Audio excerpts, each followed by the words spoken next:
Well, good afternoon and welcome once again to Ed's Orchids.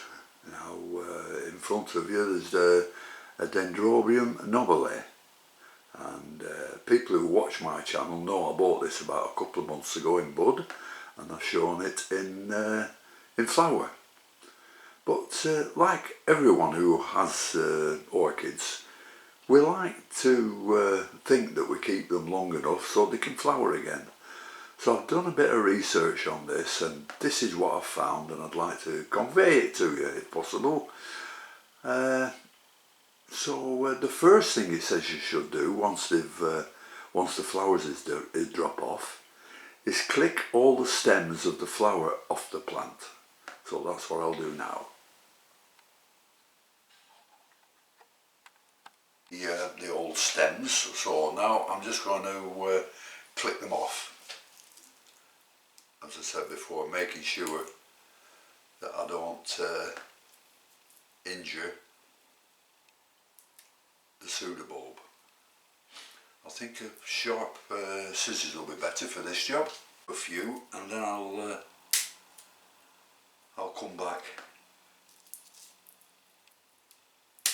I'm not sure you're doing them all, but you've got to be careful here. It says that you don't cut into the pseudobulb.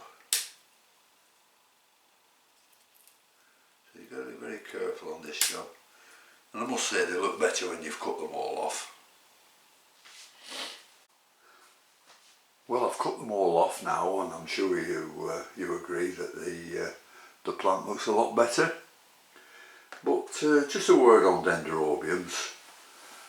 There are around 1200 species of Dendrobiums, and they are all mainly epiphytes, but you do get some that grow on rocks or in the moss between rocks. And epiphytes, as you all know, they grow on trees, and the Dendrobium is a Greek word for things which grow on trees. It means living on a tree, Dendrobium. During active growth, these will require temperatures around about 70 degrees Fahrenheit during the day and 60 degrees Fahrenheit at the night time. They also like indirect bright light, you know, not sunshine, you know, just intermittent light, and they like it for about 10-12 hours a day. And also when they're in active growth, they like a good supply of moisture, and you can feed them with a weak fertiliser around every 2 weeks. Now once the plant has stopped flowering, and as you said, I've just cut all the dead spikes off, then you look for new growth developing. So we'll just have a look to see what we can find. I think there's a bit. Yeah, here we've got 3 new growths developing, and it's at this time you should reduce watering, and well, not reduce it, almost stop it watering, and repot it. And it looks like it's in some kind of coconut fibre, this one, which needs taking out, and I'll put it in some smaller bark with a few growth stones and some perlites and stuff like that.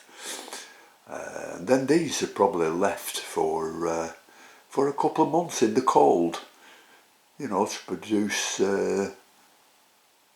blooming for next year. But those are 3 nice new growths coming up, and I'll try and take care of those. So having a looked at the plant and cut off all the spikes and had a look at the new growth, the only thing to do now is repot this and put it somewhere cold. So we'll do that now. So we'll take it out of its pot. I think I'll leave the canes attached because it might stop it falling over. The spikes, that is. The Super Bowls rather. So I think I've watered this once in the last 2 months. They like to be pot bound. And this is really stuck in this pot now. I'll put them in a slightly larger pot as well. And I don't think oh dear me, here we go. You can hear the roots cracking a little bit as I'm pulling it out. There we are. It's like in soil, horrible. Oh, I'll have to get all this off, but I'll get it all off and then we'll come back again. And this is what it was planted in, and it's just like soil. Don't know what it is, but I'm certainly not putting it back in that. But what I have done is I've cleaned all the roots up, and it's got some beautiful roots on it. I'll just take the camera back a little bit. But where the new growths are starting there, I've left some of this material in, you know, and I'm hoping that'll promote it, you know, for growth. They're growing my roots down there, and it'll grow into the stuff that I'm going to put it into. Well, I'm going to put it in this mixture, which is a mixture of everything. It's got sort of medium bark, it's got sort of seedling bark, it's got perlite, it's got a little bit of limestone chippings in, it's got growth stones in, it's got a bit of everything in. So we'll see how it goes with that, because if you look at the plant, it's got lovely roots. Well, how can you get all the compost in there? You've got to put some small compost in, like the seedling mix, just to try and get in and fill a lot of spaces as you can up. So I'll put this up now and put it on one side, let it go cold and see what happens. Well, I've chosen a slightly larger pot. The other one was sort of 9 centimetres and this one's virtually 10.5. But you can see the length of these roots. So what I'm going to do, I'm going to trim them. I'm going to cut them off about there.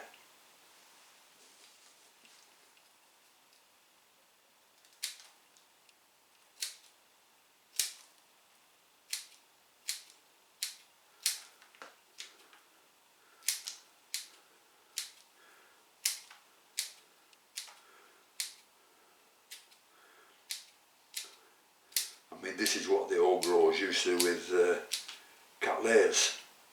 When they were repotting cattleyas, they used to trim all the roots like this down to a size. And it used to work perfectly for them. Now what have I done now? I've put all these roots now on the new medium, so I'll have to take all that off. Ah, you silly man. You know you do things, don't you, these days, that you never used to. I think it's a question of not thinking before you do things. Right, that'll do. So we'll put some of the medium in there.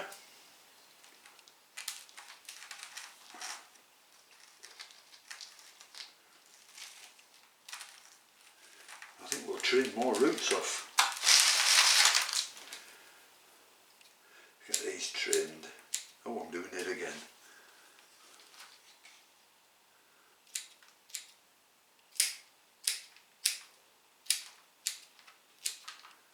Just trimming it so it'll fit in the pot better, you know, instead of just squashing it in.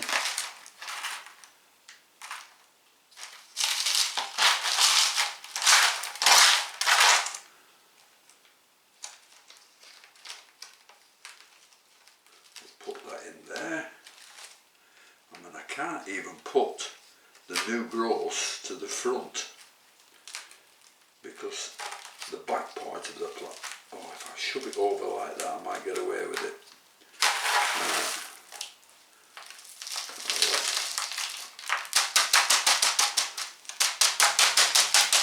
have to be a lot of tapping going on here to fill the spaces up.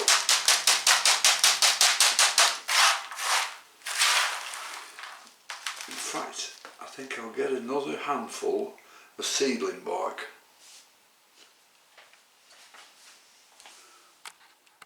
We've got more seedling bark here, so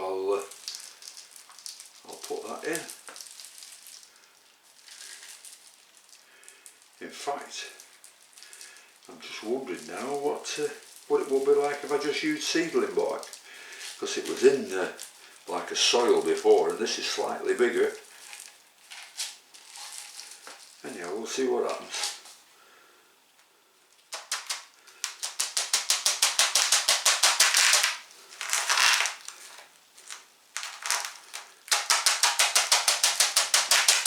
Well, the seedling bark's disappearing quick.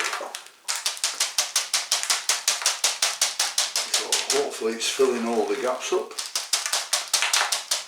In fact, I might have to go and get some more.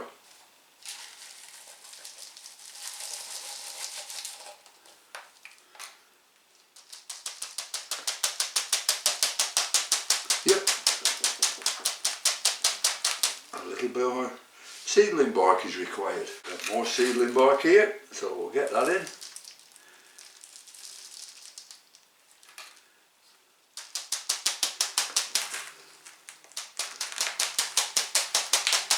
Here, I just remembered something about these plants from years and years ago, from an old grower who used to say that if you didn't give these a cold spell, then they would only flower next time from the top of the plant, and that you had to give them